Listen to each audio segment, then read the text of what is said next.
पुनर्विवाह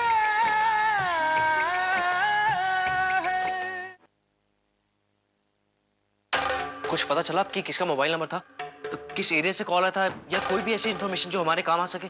हमने आपका फोन टैप किया हुआ है, जैसे ही कुछ पता चलता है हम आपको इन्फॉर्म कर देंगे। बाबूजी बहुत हो गया, हम पुलिस वालों के भरोसे नहीं रुक सकते, हमें फैसला अभी और इसी वक्त करना होगा। सड़क छाप लोगों के दबाव में आकर तुम अपने सोचने समझने की शक्ति खो चुके हो यश। अरे कुछ नहीं कर सकते हो। पुलिस पर भरोसा रखने की बात कर रहे थे ना?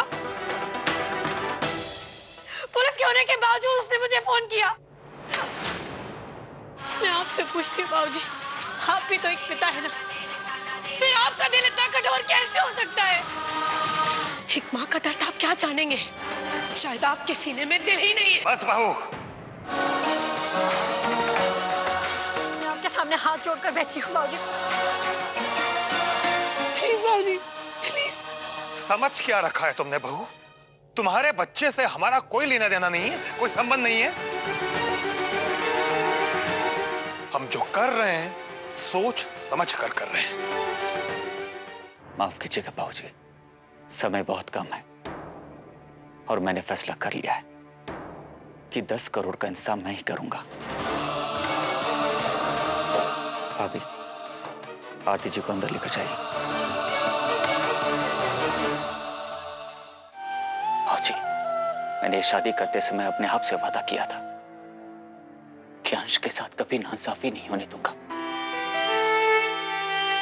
जिस तरह मैं पायल और पलक का ख्याल रखता हूं, उसी तरह अंश का ख्याल रखूंगा। आज तक मैंने आपकी हर बात मानी है, फिर भाऊजी आज आपकी बात मैं नहीं मान सकता। भाऊजी मेरी बात तो सुनिए। अंश को कुछ नहीं होगा बेटा, यश जी पर भरोसा रख। तूने सुना नहीं, अंश की खातिर वो पैसे देने के लिए भी तैयार हो गए।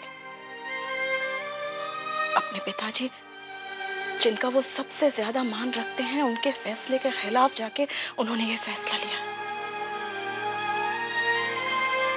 मैं कहती थी ना, यश जी बहुत भले इंसान है।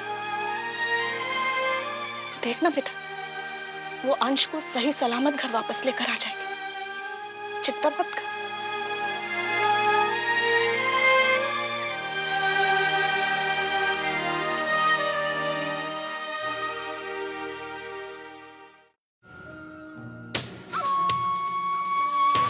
इसी बात से डरती थी जीजी मैं, किसी शादीशुदा को, वो भी एक बच्चे की माँ को बहू नहीं बनाना है मुझे।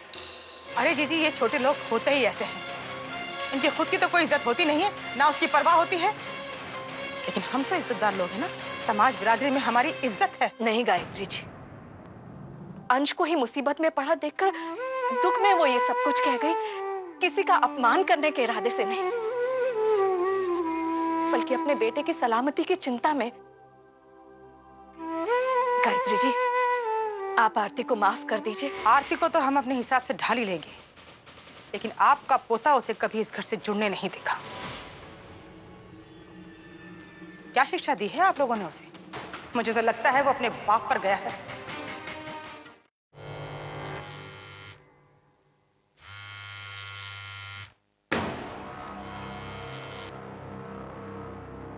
प्रणाम बाबूजी।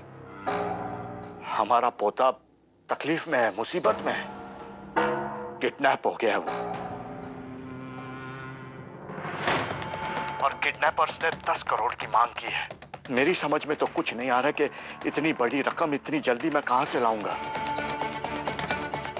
बस इसीलिए फोन किया तुम्हें। बाबूजी, आप मेरी आर्थिक स्थिति जानते हैं, और रहा सवाल अंश का, तो उसकी सलामती की जिम्मेदारी उसके नए बाप की है। वो कह रहा है कि वो पैसों का इंतजाम करेगा, फोन करेगा वो मुझे। झूठ बोलना नहीं आता है तो झूठ बोलते क्यों है? और रहा सवाल अंश का, तो उसे ढूंढने में यश जी कोई कसर नहीं छोड़ेंगे, ये मेरा भरोसा है, और उन पर विश्वास करके ही मैंने आरती की शादी उनसे करवाई।